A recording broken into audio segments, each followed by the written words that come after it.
اقوام متحدہ فنڈ برائے آبادی UNFP نے کہا ہے کہ دنیا بھر کی آبادی 8 ارب تک پہنچ چکی ہے، جبکہ صرف پاکستان کی آبادی 1.9% کی سالانہ شرح سے بڑھ رہی ہے۔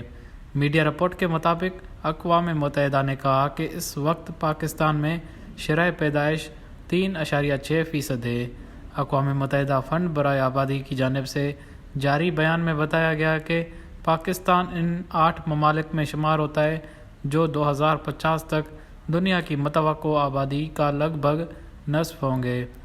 اسی طرح چند ممالک میں بھی ایسی صورتحال ہے جن میں DR کانگو، مصر، ایتھوپیا، بھارت، نائجیریا، فلپائن اور تنزانیہ شامل ہیں۔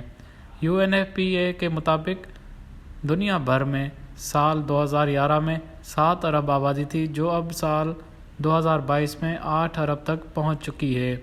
اس آبادی کا نصف حصہ ایشیا سے ہے۔ اقوام متحدہ نے کہا کہ دنیا بھر میں 8 ارب آبادی لمحہ فکریہ ہے۔ پاکستان کو آبادی کے لحاظ سے صورتحال کا جائزہ لینے اور مناسب اقدامات کرنے کی ضرورت ہے۔ عالمی ادارے کے مطابق صرف آبادی کے فگر سے توجہ دینے کے بجائے ہمیں ٹھوس شواہد کے ساتھ فیصلے کرنے کی ضرورت ہے۔ اس کا حل آبادی کو کم یا زیادہ کرنے کا نہیں، بلکہ تعلیم اور صحت پر سرمایہ کاری کر کے بڑھتی ہوئی آبادی سے معاشی ترقی کے ساتھ ساتھ لوگوں کو یکساں حقوق اور مواقع فراہم کیے جا سکتے ہیں۔